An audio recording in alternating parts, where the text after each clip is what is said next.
欢迎来到老架一路的第4节课。这一节课讲解六风四臂。好，接上式懒扎一。六风四臂，松右胯，身法微向右转，同时领左手逆缠与右手形成相合，捧于身体右侧前方，右膝内侧。动作2，当走后弧，重心左移，左手逆缠，右手顺缠，下捋。重心来到左腿，合左胯，身法左转，左手划过左膝，双手转，双顺缠上捧。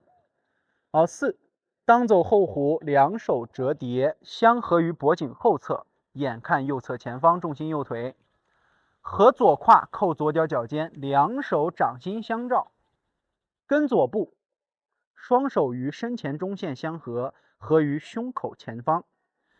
好，5，放松下沉，顺缠按掌，合于右膝上方。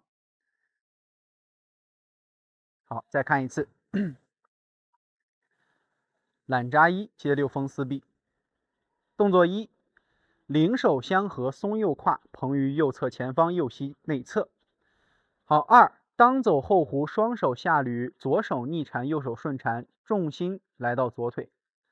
3，合左胯，双手顺势上捧，两手转顺缠，重心右移，双手折叠，合胯扣脚，两手掌心相照。好，4，跟步相合。5，双顺缠放松对称下沉按掌。好，再看一遍。好，1，领手相合。2，下捋移重心。好，3，合胯转腰，领手上捧，折叠移重心，合胯扣脚，掌心相照。4，根部合于胸前。5，按掌放松下沉。好，不同的方向看一下。懒扎一，变六风四臂。1，领手相合。2，下捋当走后弧，重心左移。3，合胯转腰，双顺缠上捧，折叠双手，重心右移，合左脚脚尖，两手掌心相照。4，根部双手合于身前中线，按掌放松下沉。5，两手外捧，重心右腿。好，对侧。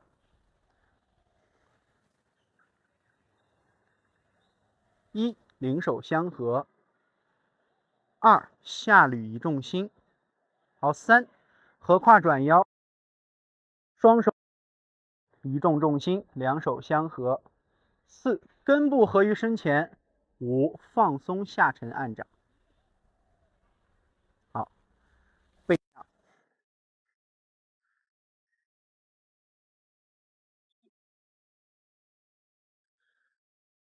当走后弧，重心左移。3，合胯转腰。4，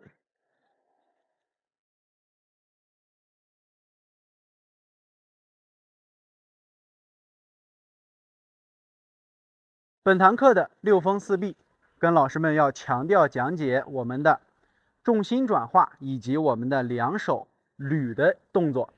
首先第一，我们在做懒扎一外形的时候，老师们从侧面看一下，接手的过程当中要符合咱们前几节课跟老师们强调的，每一次的梢节运化都要先通过咱们的当胯的折叠去动梢节来进行转换动作。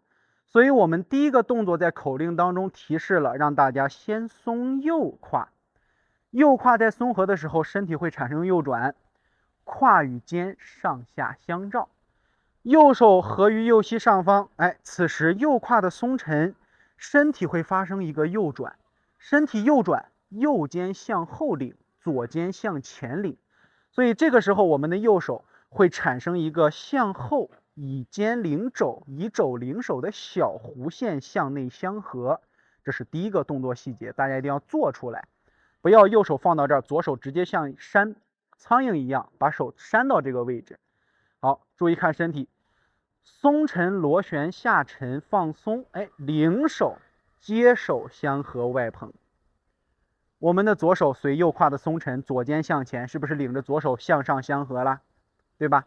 好，接住两手以后，注意看下一个动作。我们每一次走动的弧线都是当走后弧，所以两手在相合之后呢，不要急于向身体的前方进行向下拖拽的动作。既然右胯产生了松合，我们在走后弧的时候，当走后弧，身法重心左移，身体会继续的微微向右转。所以两手相合之后，当走后弧，将身法引带出来，你的梢节会继续向外走一个外弧线。外弧线走到哪呢？正好是在右膝的正上方。然后重心来到左腿，再去相合咱们的左胯。从一个外弧线向下沉，再到平弧线向外捋，你的两手在捋的过程当中经历了一个外弧，一个平弧，而不是一个简单的直接向下的下弧线。这是我们需要做到的，捋的过程当中结合当走后弧的要求。那么当我们合到身体左侧之后，注意看这个位置，很多老师将两手上蓬相合于身前中线的这个动作是省略的，将两手直接领到这儿，很放松的把两手进行一个合于胸前，会缺少一个动作的上蓬。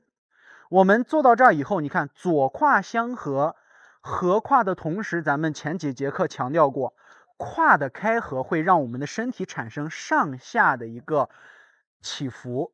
虽然我们的起伏很小，但是身体越往下沉，脚掌是不是越重？那么同样的，两条腿像两条弹簧一样，身体往下沉，手掌就会随着身法的下沉而形成一个对拉的上蓬。把蓬劲儿做出来之后，再去当走后弧，重心右移，折叠两手。这个时候我们的动作是非常饱满的。如果这样做，虽然看起来很松柔，但是有的同学或者有的老师他是不注意这个方面的，他认为这个地方本来就是如此，所以就会丢劲儿。那么我们既然是学习动作和细节，就不能把这些东西忽略掉，尤其是初学者和有1年2年基础的老师们，将我们身体当中错误的外形进行一个改正，把劲力外形动作做饱满一些。好，合手合在脖颈后侧之后呢，我们下一个动作，重心来到了右腿，不能光靠左胯的相合带动左脚脚尖。这个地方和我们上金刚导队的要求是一样的，直接蹬腿，你得就有的老师会回一下劲儿，再蹬上来，这个动作是不正确的。我们要先将重心来到右腿以后，将右胯放松向内相合，来带动左胯同时折叠扣脚尖。这个时候重心是不是还在右腿？而且我们只要轻轻一点脚，左脚就能收到右脚的足弓内侧，这样子我们就可以做到一个轻松的收脚的外形变化。所以各位老师们要切记，不管是什么动作，只要涉及到了收腿，都要避免回劲儿的这一个动作外形变化。这里大家可以明白吧？好，最后咱们有的老师会有一个奇怪的点儿，说老师，我看有的人练拳他是把脚拖上来，有的人是直接跟上来，这个动作呢是都可以的，可以去移动重心合胯，慢慢的让脚和地面发生摩擦，合进来放到这儿，也可以直接拉过来之后踮脚，将脚拿起来放在这里，都是允许的。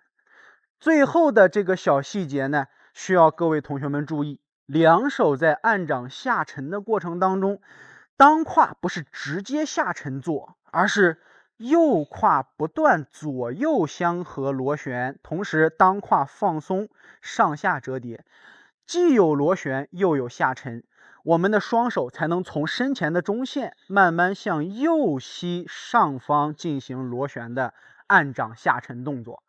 那么同时咱的左脚一定要切记，左脚的脚尖它不是一个踏实的，它是一个右腿吃9分力，左脚吃1分力，或者说你也可以把左脚放成2分力，这都是允许的。不过呢，一定要切记，千万不能在按掌的时候将重心转化到左脚的虚部上。这个动作有很多老师都犯过这个问题。好，最后我们两手按掌的方向合于咱们的右膝的斜上方45度，不是直直的向下按。在按掌推捧的同时，两手再走一个双顺缠，沉肩坠肘。还记不记得咱们之前的课程当中讲的沉肩是怎么沉的啦？不是让肩关节往下用劲坠，而是让肩关节向下去旋，旋肩放松下沉，两手才能出现双顺缠的外捧。这个时候，捧劲儿出来了，手合的角度也非常正确，再和裆胯形成正确的折叠，对称劲儿就体现到了我们的身上。所以这边就是咱们做六风撕臂时需要注意的一些动作细节，大家要时刻的强调当走后弧的作用和烧结的关系，以及最后定式下沉时裆胯螺旋和折叠和烧结的关系，这样才能形成整体的动作运化。